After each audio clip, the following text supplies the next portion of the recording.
Shalom saudaraku yang saya kasihi dalam Tuhan. Salam sejahtera bagi kita semua. Selamat berjumpa kembali dalam program doa dan renungan firman Tuhan pada hari ini. Mari sebelum kita mendengarkan firman Tuhan, kita bersatu hati, kita berdoa. Bapa di surga, Bapa yang kami panggil, di dalam nama Tuhan Yesus Kristus, kami bersyukur buat hari yang baru ini, kalau kami ada sebagaimana kami ada, semua karena anugerah-Mu.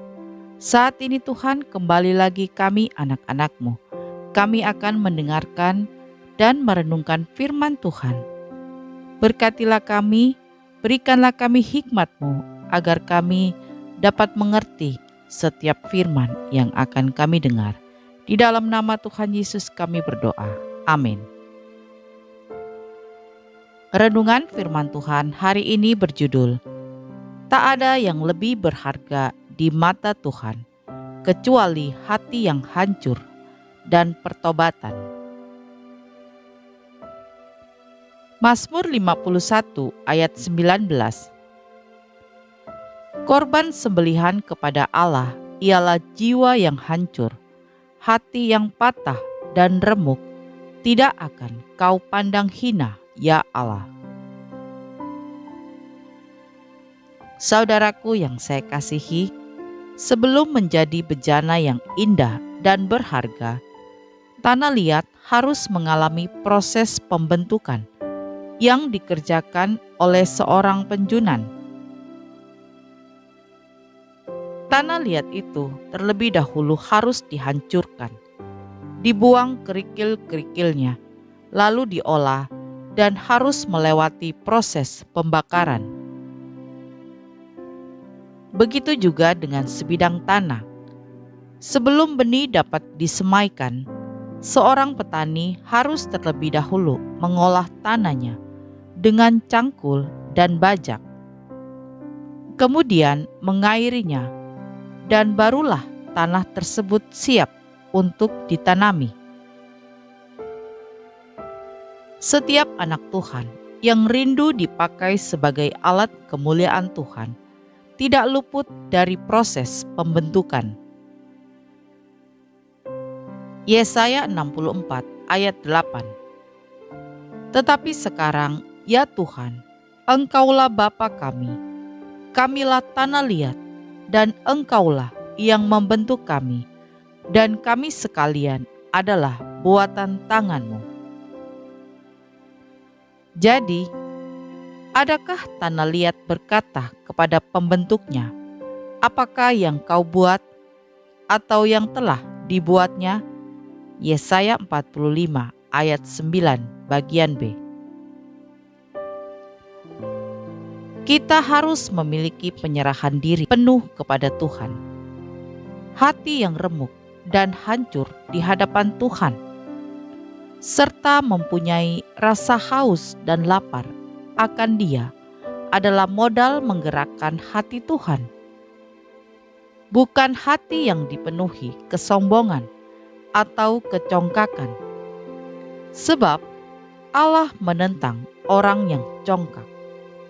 1 Petrus 5 ayat 5. Dan Dia akan mematahkan kecongkakan mereka dengan segala daya upaya mereka.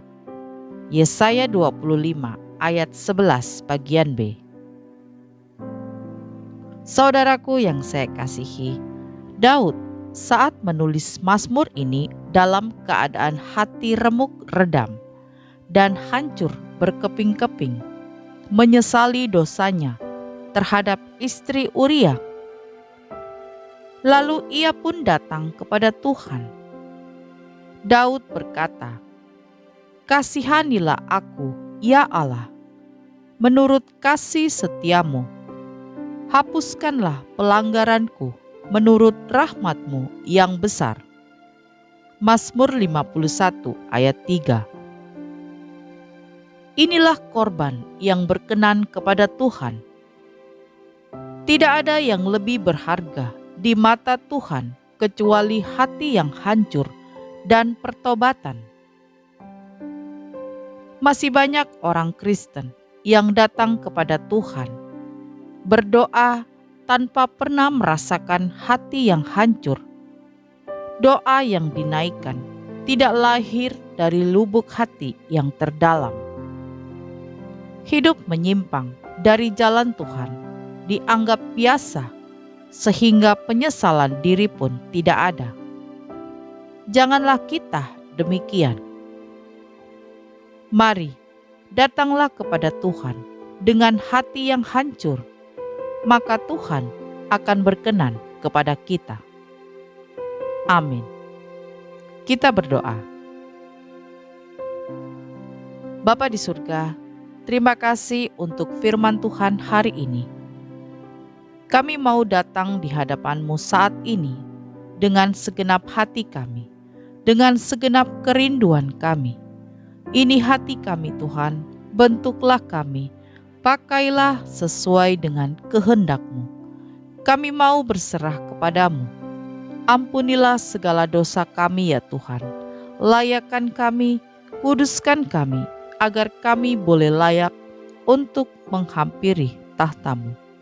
Roh Kudus, urapi kami selalu, agar kami dapat senantiasa hidup untuk menyenangkan hati-Mu Tuhan. Terima kasih Tuhan untuk firman-Mu. Meteraikanlah firman-Mu dalam hati kami. Ya Bapa, kami bersyukur buat hari yang baru ini, buat nafas yang masih Engkau berikan bagi kami. Ajarlah kami untuk tidak menyia-nyiakan waktu yang Engkau beri.